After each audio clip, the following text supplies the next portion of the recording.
जय गुरुजी। संगत जी, वीडियो को लाइक कीजिए, चैनल को सब्सक्राइब कीजिए और बेल आइकन को प्रेस कर दीजिए ताकि आपको लेटेस्ट वीडियो की जानकारी अच्छे से मिल सके। जय गुरुजी। संगत जी, गुरुजी का अनंतम अनंतम शुक्राना। संगत जी, इस दुनिया में दो तरह की शक्तियां हैं। एक वो जो हमें दिखाई देती हैं, एक वो जो अदृश्य होती हैं। कई बार संगत जी हम सोचते हैं मैं तो सबका अच्छा करता हूँ, फिर मेरे साथ बुरा क्यों होता है? क्यों मेरा चलता हुआ व्यापार अचानक राख हो गया? क्यों मेरे घर के जवान बच्चे बिना बीमारी के चारपाई पकड़ लेते हैं? क्यों घर की दीवारों से अजीब आवाजें आती हैं? संगत जी, ये संकेत है कि आपके घर पर किसी की बुरी नजर किया कराया या ब्लैक मैजिक है। और जब दुश्मन अदृश्य हो तो डॉक्टर की दवाई काम नहीं करती। संगत जी, वकील की दलील काम नहीं करती। वहाँ काम आता है महाकाल का त्रिशूल। संगत जी, आज का सत्संग जयपुर के राजेश अंकल का है। संगत जी, राजेश अंकल का परिवार जयपुर के सबसे अमीर ज्वेलर्स में से एक था, लेकिन फिर किसी अपने ने ही ऐसी जलन रखी कि 20 साल तक उस घर में एक भी दिया नहीं जला। संगत जी, बीमारियां ऐसी कि डॉक्टर हैरान थे। पैसा ऐसा लगा जैसे पानी। लेकिन जब गुरुजी ने उनकी बाहें पकड़ी तो उन्होंने सपने में आकर उन काली शक्तियों से युद्ध किया। संगत जी, आज हम जानेंगे कि कैसे तांबे के लोटे का पानी रातों रात काला पड़ गया और कैसे एक सिक्के ने उनकी जान बचाई। संगत जी, सत्संग का एक एक शब्द आपकी रूह को झकझोर देगा। इसे बीच में छोड़ने की गलती मत करना। संगत जी, सत्संग कभी अधूरा नहीं छोड़ते। सत्संग को पूरा सुने, पूरे भक्ति भाव के साथ सुने। तो चलिए संगत जी, सत्संग शुरू करते हैं। जय गुरु जी। संगत जी, मेरा नाम राकेश है। हम जयपुर के राजपार्क इलाके में रहते हैं। संगत जी, आज मैं जो आपको बताने जा रहा हूँ उसे सुनकर शायद आपको यकीन ना हो, पर यह मेरे और मेरे परिवार के साथ बीती हुई सच्चाई है। संगत जी, साल 2000 तक हमारा परिवार जयपुर में बहुत नामी था। हमारा रत्नों का बहुत बड़ा कारोबार था। घर में 4 गाड़ियां थी, नौकर चाकर थे। घर में रोज दावत होती थी। लेकिन संगत जी, कहते हैं ना कि दीपक बुझने से पहले फड़फड़ाता है। संगत जी, हमारे ही कुछ रिश्तेदारों को हमारी तरक्की हजम नहीं हो रही थी। मुझे याद है 2001 की दिवाली थी। मेरे घर के मेन डोर पर सुबह सुबह किसी ने खून के छींटे और कुछ उड़द की दाल फेंकी हुई थी। संगत जी, हमने उसे वहम समझकर धो दिया। लेकिन संगत जी, उसी दिन से, उसी पल से हमारे घर का पतन, हमारे घर का डाउनफॉल शुरू हो गया। संगत जी, अगले ही हफ्ते मेरे पिताजी जो शेर जैसे स्वस्थ थे, अचानक बिस्तर पर पड़ गए। डॉक्टरों ने सारे टेस्ट किए, MRI, CT scan, blood test, सब नॉर्मल था। पर पिताजी कहते थे मुझे लगता है कि कोई मेरा गला घोट रहा है, मुझे सांस नहीं आ रही है। संगत जी, उसके बाद मेरी दुकान में आग लग गई। करोड़ों का माल जलकर खाक हो गया। इंश्योरेंस क्लेम भी रिजेक्ट हो गया। संगत जी, जो परिवार नोटों की गड्डियों पर सोता था वो दाने दाने का मोहताज हो गया। संगत जी, मेरी पत्नी बीमार रहने लगी। मेरे बच्चे जो पढ़ने में टॉपर थे, घर में बिना किसी वजह के कलेश रहने लगा। हम एक दूसरे की शक्ल देखना पसंद नहीं करते थे। ऐसा लगता था जैसे घर की दीवारों में कुछ बुरा है जो हमें खा रहा है। संगत जी, हम 20 साल तक भटकते रहे। हमने क्या नहीं किया। हम बड़े बड़े पंडितों के पास गए, मौलवियों के पास गए, तांत्रिकों के पास गए। सबने पैसे ऐंठे। किसी ने कहा यज्ञ कराओ, किसी ने कहा बलि दो। हमने सब किया। लेकिन संगत जी, अपना बचा कुचा सोना भी बेच दिया, पर कोई आराम नहीं मिला। संगत जी, उल्टा तकलीफ और बढ़ गई और मुझे रात को बुरे सपने आने लगे। मुझे सपने में दिखता कि काले साए मुझे घेर रहे हैं और मुझे खाई में धक्का दे रहे हैं। संगत जी, मैं चीख कर उठता था, पसीने से लथपथ। 2020 आते आते मैंने सुसाइड करने का मन बना लिया था। संगत जी, मुझ पर 50 लाख का कर्ज था और जेब में जहर खाने के पैसे नहीं थे। फिर मेरी बुआ जी जो दिल्ली रहती थी वो हमारे घर आई। संगत जी, उन्होंने घर की हालत देखी। घर में घुसते ही उन्होंने कहा, राकेश, इस घर में बहुत भारीपन है। मुझे बहुत ज़्यादा नेगेटिव फील हो रहा है। यहाँ सांस लेना मुश्किल है। संगत जी, उन्होंने मुझे गुरु जी के बारे में बताया। मैंने हाथ जोड़ दिए। बुआ जी, मैंने 20 साल में बहुत बाबा देख लिए, अब मुझ में श्रद्धा नहीं बची।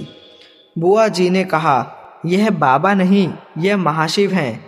तू एक बार मेरे कहने पर बड़े मंदिर चल। संगत जी, मैं बेमन से दिल्ली गया। संगत जी, जैसे ही मैंने बड़े मंदिर में कदम रखा, मुझे एक अजीब सा अनुभव हुआ। मुझे लगा जैसे किसी ने मेरे कंधों से भारी बोझ हटा दिया हो। संगत जी, मुझे बड़े मंदिर का ऑरा बहुत ज़्यादा लग रहा था। वहाँ जो पॉजिटिविटी फील हो रही थी, वो ज़िंदगी में मैंने कभी फील नहीं की थी। मुझे वहाँ संगत जी रोना आ गया। संगत जी, बुआ जी ने मुझे गुरु जी का एक उपाय बताया। राकेश, तेरे घर पर किया कराया है। तू रोज रात को एक तांबे के लोटे में पानी भरकर उसे ढककर अपने सिरहाने रख और सुबह उस पानी को घर से दूर किसी कांटेदार पौधे में डाल दे और यह पानी किसी को पीने मत देना। संगत जी, मैंने यह शुरू किया। आप यकीन नहीं करेंगे संगत जी, पहले दिन जब मैंने सुबह लोटा खोला तो वो पानी जो रात को एकदम साफ आरओ का पानी था, वो हल्का नीला पड़ गया। तीसरे दिन उस पानी में चिकनाहट थी और 7वें दिन संगत जी, जब मैंने ढक्कन हटाया तो उस पानी से बदबू आ रही थी और पानी का रंग गहरा काला हो गया था। संगत जी, मैं डर गया। मैंने बुआ जी को फ़ोन किया। बुआ जी ने कहा, डर मत, ये गुरु जी की कृपा है। वो लोटा तेरे शरीर और घर की गंदगी खींच रहा है, इसे जारी रख। संगत जी, लोटे वाले उपाय को 21 दिन हो गए थे। 22वीं रात को मुझे एक ऐसा सपना आया जिसने मेरी रूह कँपा दी। संगत जी, मैंने देखा कि मैं अपने पुराने जयपुर वाले घर के आंगन में खड़ा हूँ। अचानक ज़मीन फटती है और वहाँ से 4 से 5 भयानक काले साए जो डीमंस जैसे लग रहे थे, वो निकलते हैं। वो मेरे ऊपर झपटते हैं मुझे मारने के लिए। मैं भाग रहा हूँ, चिल्ला रहा हूँ, बचाओ बचाओ। तभी आसमान से एक बहुत तेज रोशनी गिरती है। उस रोशनी में से गुरुजी महाराज प्रकट होते हैं, लेकिन इस बार वो अपने शांत रूप में नहीं बल्कि रौद्र रूप में थे। उन्होंने काला चोला पहना हुआ था और उनके हाथ में एक त्रिशूल था। गुरुजी ने ललकार कर कहा, खबरदार जे मेरे भक्तनु हाथ लगाया, ए हैनु मेरी शरण विच है। संगत जी, उन काली शक्तियों ने गुरुजी पर हमला किया। मैंने सपने में देखा कि गुरुजी ने अपने त्रिशूल से उन सायों को मार मार कर भगा दिया। वो साए चीखते हुए धुएं में बदल गए। संगत जी, युद्ध खत्म होने के बाद गुरुजी मेरे पास आए। उनके चेहरे पर अब शांति थी। उन्होंने अपनी मुट्ठी खोली और मुझे एक पुराना सिक्का दिया और कहा, ले पुत्र, आज तो तेरी मौत सी, पर मैं टाल देता। ए सिक्का रख ले, अब कोई बुरी नज़र तुझे छू नहीं सकती। संगत जी, मेरी आँख खुली। मेरा पूरा शरीर पसीने में था, लेकिन मन इतना हल्का था जैसे मेरा पुनर्जन्म हुआ हो। संगत जी, कमरे में गुलाब और चंदन की बहुत तेज खुशबू आ रही थी और वो पूरे कमरे में फैली हुई थी। संगत जी, सुबह उठकर जब मैंने अपना तकिया हटाया, संगत जी, यह विज्ञान के लिए चमत्कार हो सकता है, पर मेरे लिए हकीकत है। मेरे तकिए के नीचे सचमुच 1 रुपए का पुराना सिक्का पड़ा था। वही सिक्का जो गुरुजी ने सपने में दिया था। मेरे रोंगटे खड़े हो गए। मैंने उस सिक्के को माथे से लगाया और अपनी तिजोरी में रख दिया। संगत जी, उस दिन के बाद से मेरे घर की हवा बदल गई। संगत जी, बीमारी खत्म। मेरी पत्नी जो सालों से खाट पर थी, 15 दिन में रसोई में काम करने लगी। कलेश खत्म। मेरे बच्चों में प्यार बढ़ गया। संगत जी, सबसे बड़ी बात, 1 महीने बाद मेरे पास मेरा एक पुराना ग्राहक आया। उसने मुझे एक बहुत बड़ा ऑर्डर दिया और एडवांस पेमेंट भी दी। उस दिन के बाद से मेरा कारोबार रॉकेट की रफ्तार से भागा। संगत जी, आज 2 साल हो गए हैं। हमने अपना खोया हुआ सम्मान, पैसा और सेहत सब वापस पा लिया है। संगत जी, वो 20 साल का काला जादू गुरुजी ने 21 दिन के लोटे और एक सपने से काट दिया। संगत जी, मैं अपने सत्संग को यहीं विराम देता हूँ। मैं बस गुरुजी का शुक्रिया करना चाहता हूँ। जय गुरुजी, शुक्राना गुरुजी, अनंतम अनंतम शुक्राना। संगत जी, राकेश अंकल का यह सत्संग हमें बताता है कि गुरुजी सिर्फ गुरु नहीं है, वो महाकाल हैं। जब वो अपने भक्त की रक्षा पर आते हैं तो यमराज को भी खाली हाथ लौटना पड़ता है। संगत जी, इस सत्संग से हमने 3 बड़े सबक सीखे। पहला, लोटे का उपाय। संगत जी, यह साधारण पानी नहीं, यह आपके घर का वैक्यूम क्लीनर है जो बुरी शक्तियों को खींच लेता है। संगत जी, गुरु जी के ड्रीम दर्शन बहुत भाग्यशाली लोगों को ही आते हैं। गुरुजी सपने में आकर हकीकत के युद्ध लड़ते हैं। संगत जी, गुरुजी का आशीर्वाद भौतिक रूप भी ले सकता है, और जैसे अंकल को गुरुजी का एक ब्लेस किया हुआ सिक्का प्राप्त हुआ।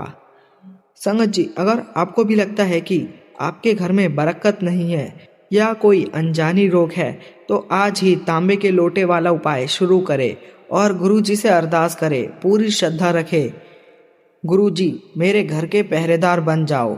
संगत जी, ये सत्संग बहुत अनमोल था, कीमती था। अगर आपने इसे यहाँ तक सुना है तो निश्चित रूप से गुरुजी आप तक कोई संदेश पहुँचाना चाहते हैं। संगत जी, मैं आप सभी से अंत में बस यही कहूँगा कि जो कुछ भी होता है हमारी लाइफ में वो गुरुजी महाराज ही कर रहे होते हैं। इसलिए संगत जी, हमें ईश्वर की रजा में ही राजी रहना चाहिए। संगत जी, सत्संग तो बहुत सारे हैं, गुरुजी महाराज की कृपाओं का कोई अंत नहीं है। लेकिन संगत जी, फिलहाल मैं अपने शब्दों को यहीं विराम देता हूँ। और संगत जी, जब भी गुरुजी महाराज मुझे आज्ञा देंगे, मैं अपना अगला शुक्राना सत्संग आप सभी के साथ जरूर शेयर करूँगा।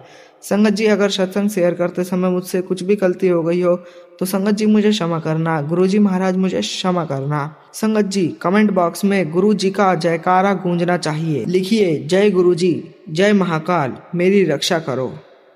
संगत जी, इस वीडियो को उन लोगों तक जरूर पहुंचाए जो जादू टोने या वहम के चक्कर में फंसे हैं, उन्हें सही रास्ता दिखाएं। संगत जी, वीडियो को लाइक कीजिए, चैनल को सब्सक्राइब करें। यह सुनिश्चित करता है कि आपकी श्रद्धा की ज्योति हमेशा जलती रहे और आपको गुरुजी महाराज के सबसे नए सत्संग सबसे पहले प्राप्त होते रहे।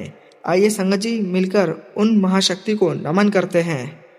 ओम नमः शिवाय, शिव जी सदा सहाय। ओम नमः शिवाय, गुरु जी सदा सहाय। जय गुरु जी, शुक्राना गुरु जी।